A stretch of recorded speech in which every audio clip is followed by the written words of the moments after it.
Hi, and welcome back to Flute Playing 101, 101 tips on how to play the flute by yours truly, Octavio Cortez. And today we are going to talk about the left hand positioning on the instrument, right? The previous video we talked about the right hand.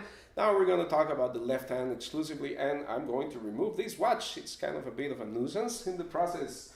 Once you're used to it, yeah, no problem, you can wear a watch. But for the sake of these examples and everything, I don't want you to be distracted with it. So here we have a flute, look at that, right?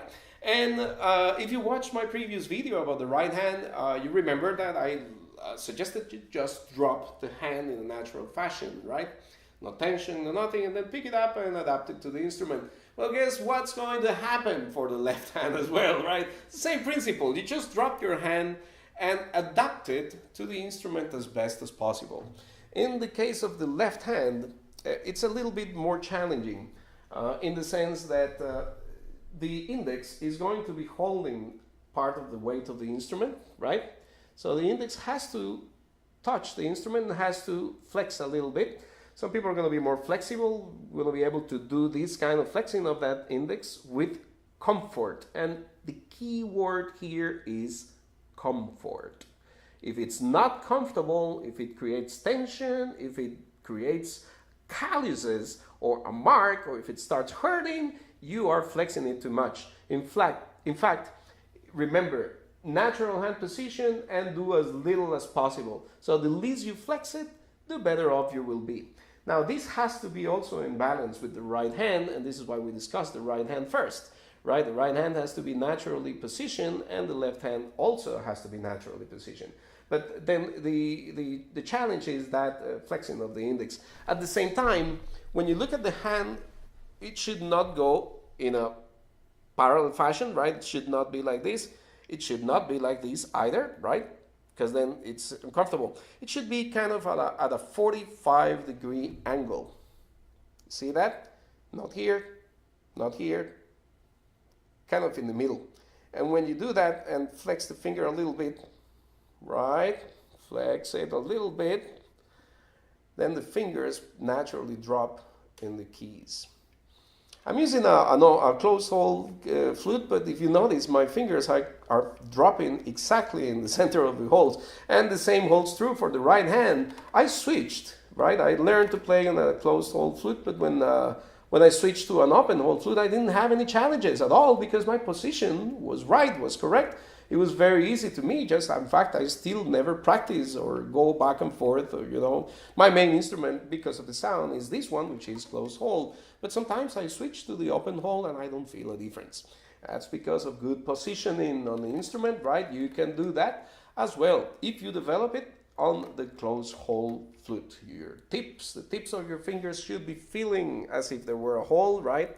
Always feeling that center of the key, and the same holds true for the left hand. Again, not at a transversal angle, not parallel to the instrument, kind of a 45-degree, and right, relaxed as it dropped, right? And then you flex a little bit, press a little bit, and then the fingers fall in place. Let's look at that from a different angle. Same thing, right? Not straight, not parallel, 45 degrees, a little pressure, keys are right there at the tip of your fingers. Let's look at that from another angle still, right? Again, not straight, not parallel, but rather at an angle. And then you drop and the fingers fall in the right place.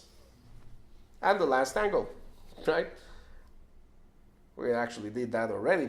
So here goes. That's how you put it together. And in terms of balance, we're going to discuss a little bit more on how to balance the instrument, how to keep it from rolling, keep it from falling, right? To feel comfortable with it. But we're also going to discuss a little bit more on the positioning of your body, right? If I'm facing you, right, if I'm facing the camera and I bring the flute to me, I'm actually creating a little extra tension here. But if I rotate my head just a little bit, again, it's about doing as little as possible.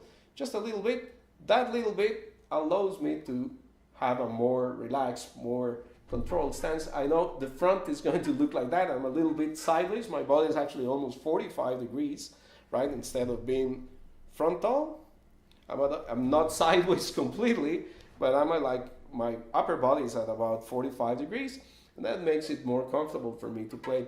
Now, I also want the instrument to be parallel to you, and it's maybe a little bit less than 45 degrees, but that's again, it's about finding that position, that right position for your body and stance, okay?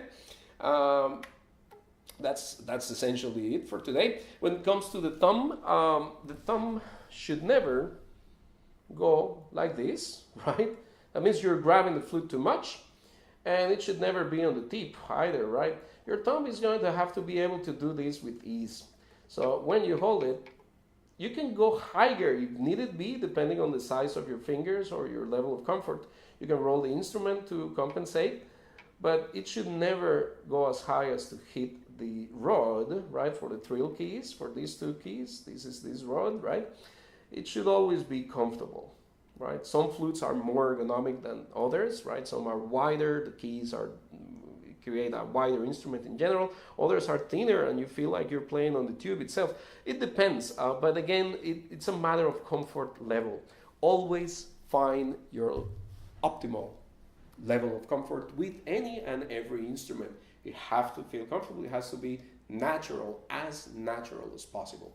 And if you forget at any time, just go ahead and try that. Drop the hand naturally and adapt it with as little as possible movement to the instrument. That is the key advice that I can give you in terms of hand positioning. As little as possible.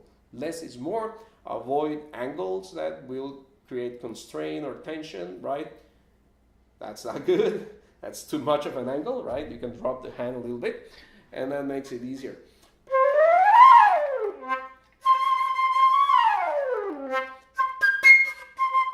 Right? So that's it for today. I hope you learned something. Maybe it incited you to reevaluate your hand positioning, and that in turn you may be able to find a better positioning and a more relaxed stance that will allow you for building up into a better virtuosistic performance, right? And prevent all of those little tensions that can have you at a certain point stuck on a passage because there is a hidden tension that you didn't work on, and then it starts reflecting when you get to play certain passages. That should not be the case, and in fact, all passages are easy. It's just a matter of memorizing, creating that finger memory by repeating them at a slow speed, slow enough for your fingers to recognize the movements and then play them automatically. That's all there is to virtuosism. We're going to go in detail on that eventually, right? Not just now. But a key factor is hand positioning. If you are not comfortable, you are always going to have problems. Eventually, they're going to surface in passages and all of that. As opposed to if you are very comfortable, extremely comfortable, you are going to fly through those passages, maybe without even noticing it. So that's it for today. Thank you for watching, and hopefully we'll see you soon. Don't forget to subscribe. Bye-bye.